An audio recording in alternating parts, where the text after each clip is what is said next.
పంచాయతీ ఉంది అనేది చాలా క్లారిటీగా కనపడుతున్న పరిస్థితి రోహిత్. రైట్ కృష్ణ, జనసేన విషయానికి చూసుకున్నట్లయితే మొదటి లిస్టులోనే 5 పేర్లను అధికారికంగా అనౌన్స్ చేసింది. ఆ తర్వాత టికెట్లు ఇస్తున్నామని హామీ ఇచ్చింది, వర్క్ చేసుకోమని చెప్పింది. మరో 11 సీట్లకు కూడా క్లారిటీ ఇచ్చింది. కానీ అధికారికంగా ఇంకా 5 సీట్లకు క్లారిటీ ఇవ్వాలి, కానీ 16 మంది అభ్యర్థులను కూడా ప్రకటించాలి. సో జనసేన లిస్ట్ ఏ విధంగా సిద్ధం చేసుకుంది, ఎప్పుడు ప్రకటించే అవకాశం ఉంది? ఎస్, జనసేనకి సంబంధించిన వ్యవహారంలో మాత్రం ఇంకా కొన్ని సీట్లు అధికారికంగా 5 సీట్లు అధికారికంగా ప్రకటించింది. ఒక 6 నుంచి 9 మంది వరకు అభ్యర్థులను మీరు పోయి వర్క్ చేసుకోండి అని చెప్పి ఆయన స్వయంగా పిలిచి వాళ్ళతో మాట్లాడిన పరిస్థితి అయితే ఉంది. ఇప్పుడు పెండింగ్లో ఉన్న స్థానాలు కనుక మనం చూసుకుంటే ఇక్కడ పాలకొండ అభ్యర్థి కోసం పాలకొండ సీటు ఒకటి జనసేనకి వెళ్ళే పరిస్థితి ఉంది. పోలవరం సీటు అంటే పశ్చిమ గోదావరి జిల్లాలో పోలవరం సీటులో చెర్రి బాలరాజు తను సీటు కోరుతున్నారు. ప్రకాశం జిల్లాలో దర్శి గరికపాటి వెంకట. కానీ ఇక్కడ కూడా దర్శి విషయంలో కూడా టీడీపీ వర్సెస్ జనసేన మధ్య కొంత పోటీ ఉంది, పోరు నడుస్తుంది. దర్శి సీటు తమకు కావాలని కూడా టీడీపీ నేతలు గట్టిగా అడుగుతున్నారు. కానీ అది వర్కౌట్ అవుతా లేదా అనేది చూడాలి. బహుశా మరోసారి జనసేనతో కూడా చంద్రబాబు కూర్చునే ప్రయత్నాలు అయితే జరుపుతున్నారు సమాచారం. అలాగే అమలాపురం సంబంధించి కూడా ఇక్కడ శెట్టిబత్తుల రాజబాబు ఉన్నారు, ఆయనకి కూడా సీటు అఫీషియల్గా కన్ఫర్మ్ కాలేదు, కొంత వర్కౌట్ చేసే పరిస్థితి అయితే ఉంది. కానీ అక్కడ కూడా సీటు వ్యవహారంలో కొంత పంచాయతీ కనపడుతుంది. అవనిగడ్డకు సంబంధించి చూసుకుంటే కూడా బండ్రెడ్డి రామకృష్ణ, లేకపోతే మాదిగవాడ వెంకటకృష్ణ, వికృతి శ్రీనివాస్, వీళ్ళ ముగ్గురు నుంచి కూడా పెద్ద ఎత్తున పోటీ అయితే కనపడుతుంది. మిగిలిన స్థానాలు ఏదైతే జనసేన అఫీషియల్గా కొన్ని ఇచ్చినాయి, అన్అఫీషియల్గా కొన్ని పేర్లు ప్రకటించేసిన తిరుపతి ఆర్ఎన్ శ్రీనివాసులు వీళ్ళందరినీ అట్లాంటి వ్యక్తుల్ని కొందరిని పోయి వర్క్ చేసుకోమన్న నేపథ్యంలో ఇక్కడ పెండింగ్లో ఉన్నాయి మాత్రం ఈ 7 స్థానాల్లో మాత్రం ఇంకా క్లారిటీ రావాల్సిన పరిస్థితి ఉంది. బహుశా వీటన్నిటిని కూడా క్లారిటీ 2-3 రోజుల్లోనే క్లారిటీ వచ్చే పరిస్థితి ఉంది. వచ్చిన తర్వాత అఫీషియల్గా అభ్యర్థులని ప్రకటిస్తాం. అంటే ఎంత త్వరగా అంటే అదృష్టం కొంత ఫేజ్ 4లోకి ఏపీ ఎన్నికలు వెళ్ళిపోవడం వల్ల నాయకులు కూడా కొంత రిలాక్స్ అయిన పరిస్థితి. ఎందుకంటే టైం ఉంది, ఇంకా 60 రోజులు టైం ఉంది, తర్వాత నామినేషన్స్ కూడా చాలా సమయం ఉంది కాబట్టి కొంత స్లోగా వర్కౌట్ చేసుకుంటున్నారు. హడావిడి పడాల్సిన పని లేదు అనే ఉద్దేశంతో ఇక్కడ నాయకులు అయితే కనపడుతుంది రోహిత్. రైట్ కృష్ణమోహన్, అదే సమయంలో కూటమిలో కొలిక్కరాని సీట్ల వివరాలు కూడా ఉన్నాయి. శ్రీకాకుళం, పాడేరు, భీమిలి, కాకినాడ టౌన్, అమలాపురం, పోలవరం, దర్శి, అనంతపురం ఈ 3 చోట్ల కూడా 3 పార్టీలు అడుగుతున్నా. కూటమిలోని 3 పార్టీలు కూడా ఈ సీట్ల కోసం పట్టుబడుతున్న పరిస్థితి ఉంది. సో అక్కడ ఏం జరిగే అవకాశం ఉంది, ఎలా పరిష్కరించుకుంటారు దాన్ని? ఎస్ సార్, నేనదే ఇందాక నుంచి చెప్తున్న దాంట్లో చాలా స్థానాల్లో 2 స్థానాల్లో టీడీపీ జనసేన మధ్య ఉన్నాయి. కొన్ని స్థానాల్లో జనసేన బీజేపీ మధ్య కొంత ఇది వాదులాట అంటే దానికి సంబంధించిన పోరు సీటు తమకు కావాలనుకునే ఒక ఇది జరుగుతుంది. కానీ ఇప్పుడు ఈ స్థానాలు మాత్రం దాదాపుగా 8 స్థానాలు మాత్రం 3 పార్టీల మధ్య మాకు కావాలని కూటమిలో పట్టుబడుతున్న పరిస్థితి అయితే కనబడుతుంది. వీటిలో ఒకటి శ్రీకాకుళం టీడీపీ జనసేన అడుగుతున్నాయి, పాడేరుకు వచ్చేసరికి బీజేపీ టీడీపీ అడుగుతున్నాయి, భీమిలి వచ్చేసరికి టీడీపీ జనసేన అడుగుతుంది, తాజాగా బీజేపీ కూడా అక్కడ అడుగుతున్న పరిస్థితి.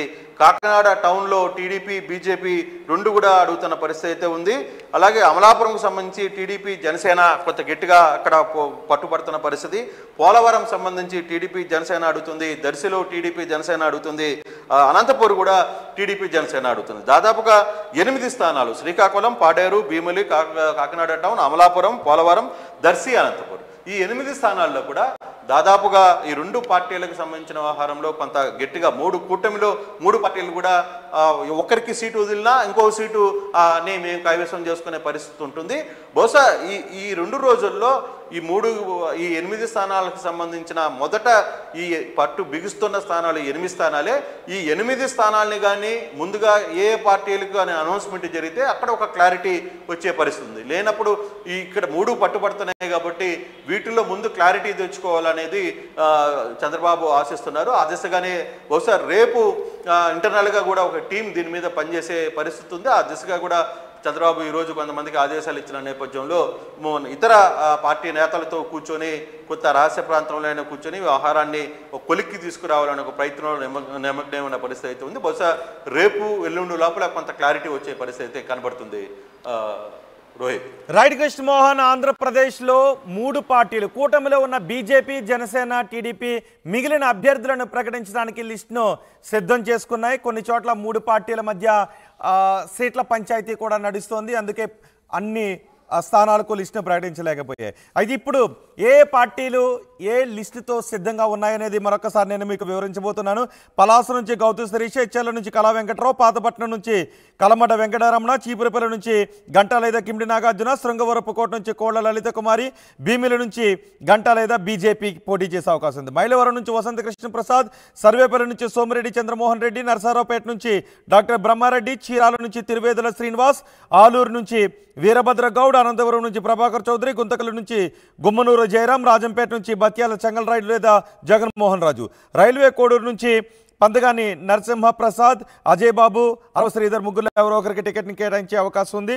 అలాగే పెరంలూరు కూడా దేవినేని ఉమామహేశ్వరరావుకి టికెట్ కేటాయించే అవకాశం ఉందనే చర్చ జరుగుతుంది. ఇక జనసేన కూడా రెండో లిస్టుతో సిద్ధంగా ఉంది. పోలవరం నుంచి చెర్రి బాలరాజు, దర్శ నుంచి గరికపాటి వెంకట్, అమలాపురం నుంచి శెట్టిబత్తుల రాజబాబు, అవనిగడ్డ నుంచి బన్రెడ్డి రామకృష్ణ లేదా మాదివాడ వెంకటకృష్ణ లేదా వికృతి శ్రీనివాస్, వీళ్ళు ఎవరో ఒకరి పేరును కేటాయించే అవకాశం ఉంది. బీజేపీ లిస్టును చూసినట్లయితే శ్రీకాకుళం నుంచి పైడి వేణుగోపాలరావు, విశాఖ నార్త్ నుంచి విష్ణుకుమార్ రాజు, పాడేరు నుంచి ఉమామహేశ్వరరావు, కాకినాడ టౌన్ నుంచి పోతుల విశ్వం, విజయవాడ వెస్ట్ నుంచి గోలగాని రవికృష్ణ లేదా అడ్డూరి శ్రీరామ్, వీళ్ళిద్దరు ఎవరో ఒకరికి టికెట్ కేటాయించే అవకాశం ఉంది. ధర్మవరం నుంచి వరదాపురం సూరి, జమ్మలమడుగు నుంచి ఆదినారాయణ రెడ్డి, ఆదూరు నుంచి డాక్టర్ పార్థసారథి, ఈ సీట్లతో లిస్టుతో రెడీగా ఉన్నాయి. ఇక కూటమిలో కొలిక్కిరాని సీట్లను మరొకసారి నేను వివరించబోతున్నాను.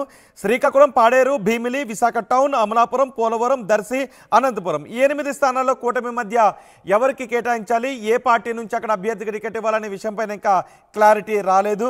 వీటిపైన పూర్తి క్లారిటీ వచ్చిన తర్వాత రేపు ఎల్లుండి లిస్టును ప్రకటించే అవకాశం అయితే ఉంది.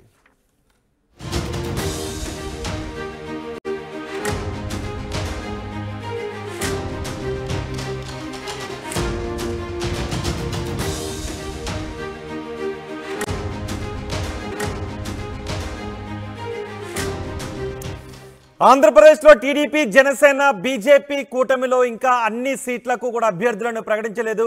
ఇప్పటికే అధికార వైసీపీ ఎంపీ, ఎమ్మెల్యే టికెట్లకు అందరినీ కూడా ప్రకటించింది. కానీ కూటమి నుంచి మాత్రం ఇప్పటివరకు 144 సీట్లకే ప్రకటించారు. మిగిలిన సీట్లపై కసరత్తు చేస్తూ ఉన్నారు.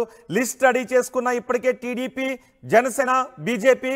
ఫస్ట్ కూటమి గురించి జనసేన టీడీపీ పొత్తును ప్రకటించిన రోజున టీడీపీ 94 స్థానాలకు అభ్యర్థులను ప్రకటించింది అధికారికంగా. అదే రోజు జనసేన కూడా 5 స్థానాలకు అభ్యర్థులను ప్రకటించింది. ఆ తర్వాత మళ్ళీ టీడీపీ కొంతమందిని ప్రకటించింది. కానీ ఇంతవరకు బీజేపీ మాత్రం అభ్యర్థులను ప్రకటించలేదు. జనసేన కూడా కొంతమందికి వర్క్ చేసుకోమని సంకేతాలు ఇచ్చింది, కానీ అధికారికంగా ఎటువంటి లిస్టు కూడా రిలీజ్ చేయలేదు. ఇంకా 31 మంది వరకు అధికారికంగా 3 పార్టీలకు కలిపి లిస్టును ప్రకటించాల్సి ఉంది. బీజేపీకి 10 స్థానాలను కేటాయించింది టీడీపీ. పొత్తులో భాగంగా బీజేపీ 10 స్థానాల్లో పోటీ చేస్తుంది, 10 అసెంబ్లీ స్థానాల్లో. కానీ ఇంతవరకు కూడా ఒక అభ్యర్థిని కూడా అధికారికంగా ప్రకటించలేదు. కానీ వర్క్ చేసుకోండి అంటూ కొంతమందికి మాత్రం సంకేతాలు ఇచ్చింది. ఆయా సీట్లలో ఎవరు పోటీ చేస్తున్నారు అనేది సూచనప్రాయంగా కొన్ని సంకేతాలు మాత్రమే ఇచ్చింది.